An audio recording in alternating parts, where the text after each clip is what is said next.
We're at Geneva Airport in Switzerland, well, a car park right next to the airport, where the Jaguar I-Pace is being put through its paces, sorry about the pun, and you can hear someone giving it beans behind me, but this is the first time the world's media has actually got to drive this car.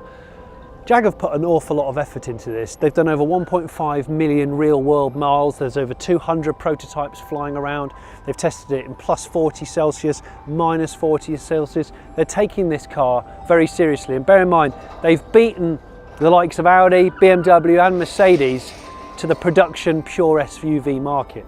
Tesla's already out there with the Model X, which is a vastly more expensive car. That starts from £59,000, goes up to about £75,000. There's another one. And this is an exciting time because Tesla have obviously stolen the limelight for kind of fast, luxurious, unbeatable electric cars. But Tesla are a tech company first, a sort of car company second really.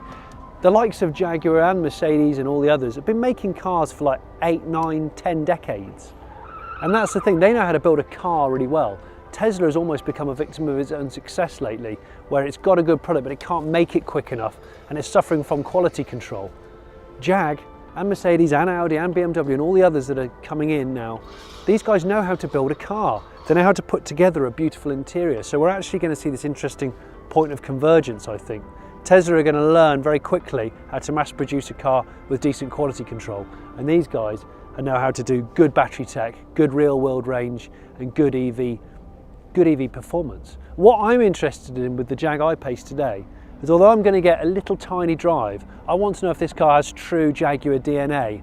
And by that, what I mean is Jaguar is known for its sports cars and its sports saloons. So cars that can go fast in a straight line, but they're also very, very agile. And agility is something that a lot of EVs on sale now don't actually have. And the other thing about Jags is they're refined. They can be smooth, they can be really serene. You've got that waftability with a huge amount of clout. And that's what I hope the I-Pace will deliver.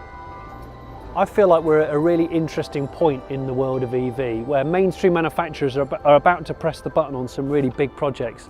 Some really credible cars, you know, Porsche with its Mission E, Audi with its e-tron range, Mercedes with its EQ, Jag with the I-Pace, and this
I didn't shape the car, no, that was Mr. Callum, that's the other Ian, that's right. So I'm the vehicle line director, so really lucky to lead the team of engineers who put their heart and soul into delivering this car. We've got this awesome cutaway. I'm a big fan of cutaways because it explains so much really quickly. But let's talk about first its construction, the body shell and the chassis. Okay, so predominantly aluminium, 94% aluminium is the body structure, which is actually the most aluminium content in a production Jaguar. 94%? 94%. Yeah, pretty good. And aluminium's great, you know, it's light, it's very stiff as well, but it's important to use the right type of aluminium in the right place. So these are structural castings, the turrets here, the suspension here. So these are the nodes, the structural nodes of the car, and it's really important to have a great level of stiffness here. That helps us give the car its dynamic capability. So a lot of stiffness here means when you put a steering input into the car changes direction really quickly. This is not a welded car, am I right? It's riveted. It's riveted and bonded. Aerospace bonding and riveting are the two construction techniques we use. Right, and then right at the front here is one of two hearts. It's a two-motor car. That's right, an electric motor on the front axle and one on the rear. And we're quite proud of the motor. It's got a concentric motor, and the reason that's important, what that means is the drive shaft actually goes straight through the motor. I remember the hollow motor. Yeah. And what's the reason for that? So it helps the motor be very lightweight, so it's about 78 kilograms with the motor and the transmission. Okay. But probably even more importantly, it helps it be really compact. So it's about 500 millimeters actually, but about 250 millimeters in diameter. So a motor like this will deliver about a 95%, in fact greater than 95% efficiency. Yeah. Not just high levels of efficiency, but over a wide drive cycle or high levels of a high range of speed. So between about 30 kilometers an hour and 150 kilometers an hour, this motor will deliver more than 95% efficiency. And motors are obviously very efficient, but some of the ones that our competition use are perhaps in the 92 to 93% efficiency range. Right, okay. So the rare earth magnet part is a particularly important part in terms of how we deliver that efficiency. So on top of that motor, we have? Yeah, so on top of the motor, we have the inverter. Yeah. So that's the inverter, which basically controls, or in between the battery and controls the load into the motor and regulates the torque demand from the driver into the motor. So that's the inverter, and then on top of the inverter we have the onboard charger. So this is the 7 kilowatt onboard charger, which you can see obviously is connected to the charge port. Yeah. Now there's a good space here, which presumably is for crash protection. That's right, absolutely, yeah. Let's talk about thermal scavenging, because it's a term that I don't use. That. You kind of work it into the conversation. I had to work it into the conversation because I heard it, I saw it in a press release and I thought, right, thermal scavenging, it's a great term to use. And also, obviously, we're in winter right now, when EVs have a bit of a tough time. That's right. Talk me through it. Okay, so batteries are like us. They don't like to be too hot, they don't like to be too cold. So 20, 25 degrees C is fine. It's the ideal operating range for a battery. And what we'd like to do, obviously, keep the battery at that temperature range. Yeah. So that's the first important part. The other important part is, I guess in a constructive way, it makes you as an engineer be paranoid about the energy that's around you, how you use that energy and how you use it most efficiently. So the thermal scavenging actually is, even on a freezing morning, the car using a series of heat exchangers and pumps can basically scavenge energy, temperature and energy from the front of the car. People often think that because it's freezing, you can't get any more energy, but of course we're on a Kelvin scale here. Yeah. So even on a freezing morning, you can still get energy out of the air, actually use it to provide energy to the battery. So this is like a heat pump from a house? Similar principle, basically, scavenging through a heat exchanger, compressing it, and then providing that energy to the battery. And we estimate there's about a 2.5 times upgrade. So a kilowatt of energy that's scavenged from the front of the car can benefit the battery by 2.5 kilowatts. So it's a real important aspect of how we maintain the range in all driving conditions. Maximise it, I suppose. That's right. And if we didn't do that, we estimate that perhaps the customer might lose anything up to 50 kilometres of range, which is a big deal. Yeah. So it's important to use the most energy, or to maximise the usage of the energy that's around you at all times. Incidentally, you can also scavenge or benefit from some of the thermal properties, or the thermal energy of the motors as well in the EDU. So you can take some temperature from there and again use that to heat the cabin. And is that through that's through heat exchanging? Basically, similar principle. Here, this whole floor pan is your battery pack that gets bolted up from underneath, forms part of the structure, forms the entire floor of the car. And 36 modules? 36 modules. So each one of these is the module. Yep. And each module contains 12 pouch cells. Yep. That's 432 pouch cells in total. Yep, okay. In the 36 modules that are within the frame. Yep. And these are how many volts each? So these are nickel, manganese, cobalt pouch cells. Okay, so the overall voltage of the battery pack is 450 volts. When it's fully charged, around 450 volts. Yeah, but devising a system like this, a floor pan which bolts in and out of a vehicle, and the opportunity to go four-wheel drive or two-wheel drive, this could be put into a lot of other cars. It's, I guess it's very flexible, is what you'd say. So the basic principles, the modularity principles are there for us to use in the future. Yeah, absolutely. Yeah. That was a bit of a Radio 4 answer, wasn't it? That was quite Radio 4. Yeah, sorry about that. But I'll take it. Okay. So we're now at the point where the driver and passenger are going to sit about there, the back seat's kind of over the... So that's what we call the battery control module. Yeah. So that sits on top of the battery controller. Yeah. You can access it through underneath the rear seat, but probably more importantly, that's one of the first modules to be what we call SOTA, so software over the air. Okay. So using our telematics module, we can basically provide software updates to that module, and the customer doesn't have to go to a dealer to get it. Brilliant. Regen's really important, and I know regen's come on a long way in EV productions. You've got several stages of regen. Yeah, there's two stages of regen: high regen and low regen. Okay. So we actually call it single pedal driving, and it sounds a little, but it is really, really intuitive. And when you've tried it, honestly, you really wouldn't want to go back. Basically, with high levels of regen, you come off the accelerator pedal, and the car will obviously start to slow down very quickly. Immediately. So it's kind of dragging its brakes. It feels like it's recuperating the energy through the brakes into the car. So what's actually we can deliver up to 0.2 G of braking force through that level of regen. Right. There's a further 0.2 G to make 0.4 G in total when the customer actually applies the brake as well. But what's really important is that actually we've done some work, and we reckon around 98% of all customer braking situations you can actually do by letting the car do regenerative braking.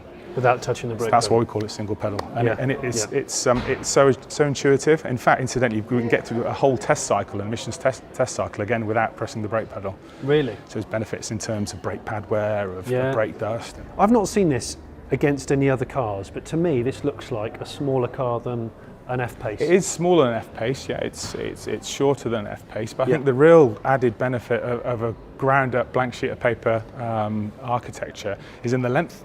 Right. So in the length terms, this car is 50 millimetres shorter than 50. than an F-Pace. Yeah. But in wheelbase terms, 115 millimetres longer. The real benefit is, of course, the occupant space, the interior space we're liberating. The cab forward design really enables us to position the occupants further apart, and the knee room again is far more beneficial for a car like this. So the perception of space on a BEV, on an electric vehicle is really well. That's great. What I'm looking forward to as the driver. You'll see there's much more of an airy cabin. I know that there was talk about comparing it to a Porsche Cayenne. Yes, internal space. That's right. Yeah. Porsche Macan external dimension. That's right. It's within a millimetre of a Macan. Is it but really? Actually, the interior space is bigger than a Cayenne. Yeah, that's impressive, though. I mean, that's a one segment bigger car. Significant segment above. Yeah, that's right. I guess that's where EVs win. Absolutely, yes. Ian, thank you so much for your time. Pleasure. Thank you. I love looking at a cutaway. Thank you.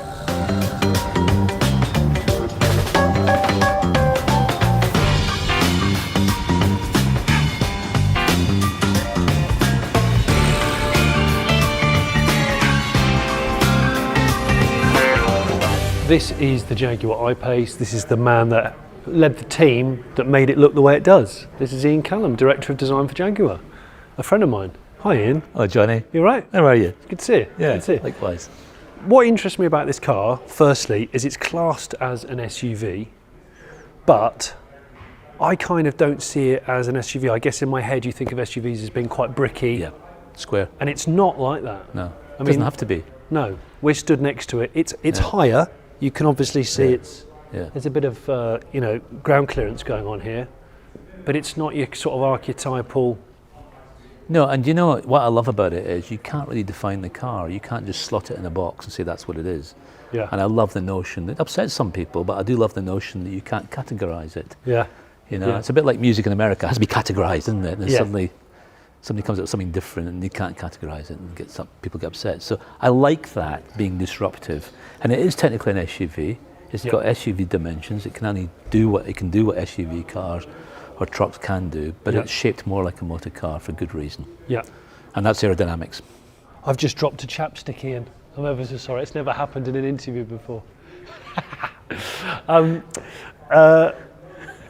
Actually, while we're at the front, this is probably the most familiar part of the car. Yeah, it was important. The car is so different in so many ways. Yes, it's got the voluptuous shapes of a Jaguar, almost like a cab forward shape. Yeah. But it was important that we created something that people recognise as today's Jaguar. We couldn't deviate too much away from it because people just wonder what it was. Yeah. So it looks like a Jag. So you've got the these sort of familiar frowning headlights. Yep. The J, what do you call Double them? J blades. The double J blades, which is the sort of daytime running kind of LEDs. Yeah. This shape grille, which we saw first of all in the XF. XF and Yeah. Which was your sort of first new generation. It was, and it's inspired by the original XJ6. That lovely square grille that inset into the sheet metal subtly, but it did do that. So that's where and it came from. there is depth here. You can probably see there is definitely a depth into the grille. It sort of sits in, but then of course the bonnet. You got this sort of quite defined haunch here, and quite a short bonnet compared to what we're used to. So the bonnet's short because there's only a small electric motor down there, an inverter. And a charger, so it doesn't have to be long. There's no straight six engine in there any longer. Yeah. So it can be shorter, and there'd be no reason to make it any other way.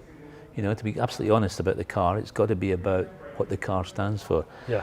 But to get the drama out of the car, if you look at the side view, we put these haunches on it. They're going to throw the visual weight forward. Yeah. So it looks like it's got this attitude, a bit like a mid-engine sports car has. You know, it kind of throws it forward. It's doing that that rather than that. Exactly. Okay. Yeah. See, I like the back of this because it's very unconventional for a Jag, and it's very abrupt. Airflow, it's physics. Right. So as the air comes off the roof, we've designed this at an angle. Doesn't need a wiper, by the way, because the air holds on to the profile all the way to the back. Right. And then you get the breakaway in terms of aerodynamics on the square back end. Yeah. As you probably know, the squarer the back end on a car, the better the aero. Yeah. Which is something that Malcolm Sayre didn't fully realise till he got to the XJS. Right. Interestingly. Okay. Yeah. So this is a floating spoiler. Floating spoiler, which just helps to guide the air through the surface. That's actually what it does. Right. And in terms of downforce, to get equal downforce between the front and the rear, we put this little lip spoiler in, which just adds a bit of perfect balance to the car. When you knew that you were going to design an EV, were you a bit nervous? Were you thinking it might not be exciting enough for me? I didn't. I felt very excited because I'd already had a kind of idea in my own mind what we could do with it. Yeah. This idea of a cab-forward car Yeah. was what I think very exciting. I've always loved cab-forward mid-engine sports cars. I grew up with them when they were new to the world, and I just saw this as a natural development of that train of thought, and I didn't struggle with it at all. I knew other people might, and some of them did, but it is radical. You know, you would consider. I consider this car to be radical. It's radical for the company. Yeah. And it's radical in terms of its shape because it's not following any existing EV in shape, I don't think. But it has full integrity. Yeah. You know, it is very logical. What we've done is entirely logical. There's nothing mysterious or there's nothing contrived about it at all. Yeah. It is the way it is for very good reason. Yeah. We're allowed now, we've been permitted to get in another I-Pace and do a little bit of a sort of straighter, less frantic, less cone orientated drive. So I'm just going to put it in D and release the handbrake, and we're going to go for a little spin. Now I've already put my heated seat on with this this nice tactile rotary control, because that's the thing to remember. This is called the flight deck. Jag called this the flight deck, and what this is you've got two touch screens here, and then you've got a nice full instrument graphic screen here. But they've decided to divide it between your more obvious day-to-day stuff like your seat controls with this push-pull, really lovely little thumb wheel here. So while I'm driving and I don't want to take my eyes off the wheel, I can do the climate control and stuff with relative ease. But then you've got all the infotainment here, which at the moment is showing graphics of like regen braking, that kind of thing. Or your infotainment and its swipe, all the stuff you'd expect from a lot of car companies. I've got my heads-up display here. I've got my sort of deep dish sporty 3-spoke steering wheel, which you've seen on other Jag models. But what I'm really thinking about is the way it rides. I've seen the way it goes around tight corners with the cones, and the body control is very flat. The test cars I'm driving have got the optional air suspension, which you can adjust 90 millimeters in height. So it sets, it either goes 40 down or 50 up to do off-roading, or it drops down at high speeds on the motorway for efficiency, or when you get out the car, so you don't have to climb up so high. The other thing to bear in mind is you've got your, down here on the right, you've got actual buttons for your off-road capability, your terrain response, and your up and down, and your traction control. And on the left here, right by my right knee, you've got your transmission, your drive, your neutral, your reverse, your park. Got electric handbrake. Remember, you've got your release for the boot and your release for the front boot. You've got a back boot and a front boot here. But I have to say, what this car is, I can tell even just by driving it quite slow speeds, is this is a driver's EV. And this is what interests me, because there's a lot of EVs out there which are perfect really for commuting and your sort of day-to-day grind, but they might be lacking in a bit of engagement and a bit of real sort of chassis control, playfulness. What the I-Pace has got, it's got luxury and it's also got playfulness. I'm excited by this because you know what? I'm in a fully electric car made by a mainstream manufacturer who've been in business for 80 odd years. And this is what I like. This is the bit that the Tesla is missing. Don't get me wrong, I'm not talking about the technology, I'm talking about the finish, the quality, the fit and the finish. I've not seen this level of fit and finish in a full EV. And this is where people like Jag and Porsche will, and Mercedes-Benz will, and Audi, they will be bringing this, the stuff they've been building for decades, to the fight with Tesla. There's actually not enough time for me to explain how you can configure all of this, because there's so much tech going on and there's so much integration with your smartphone and dedicated apps. But basically you can have this instrument cluster in front of you as a full width sat nav, and then you can throw some of that information down onto this screen here, and then down here, this one, like I said before, this is more about your sort of immediate day-to-day stuff like your comfort, your heating, your AC, and then you've got the transmission down here on this little wing, drive, neutral, reverse, park. But now I'm going to actually spend some time in the back. Right, I'm now in the back. I have a glamorous assistant with me, and you're the same height as me, aren't you? I am, yeah. Yeah. And this seat is one of the optional performance seats, so it's shaped like a bit more like a bucket seat, but the standard seat's also available. So I'm sat behind the equivalent of myself in the car. I've got a ton of leg room. This has got 890mm rear leg space, which is a lot. I've got loads of headroom. This has got the panoramic glass roof, which I always think is a worthwhile option because it sort of opens up your world. And then if the back seats were down, boot space wise, you've got nearly 1,500 litres. Right. I like the way it's packaged, and I think that's a big deal when it comes to SUVs, because a lot of SUVs are big cars on the outside and not that impressive on the inside. Here's your 656 litres of boot space, and I think you've also got a little bit of added space on here, like a little false floor. There you go, look. That's your kind of extra boot if you've completely filled that end. So you can put a soft sports bag in there, gym kit, that kind of stuff. There's the bonnet vent, can you see? There it is.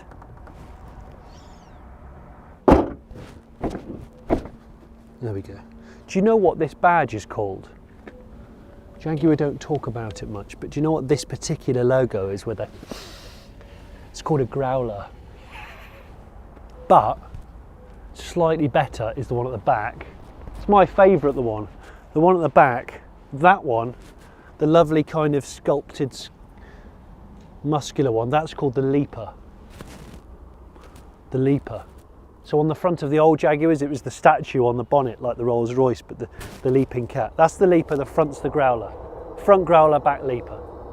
there you go then, the I-Pace, a British designed, Austrian built, 2-motor, all-wheel drive, 298 mile SUV that's pure EV.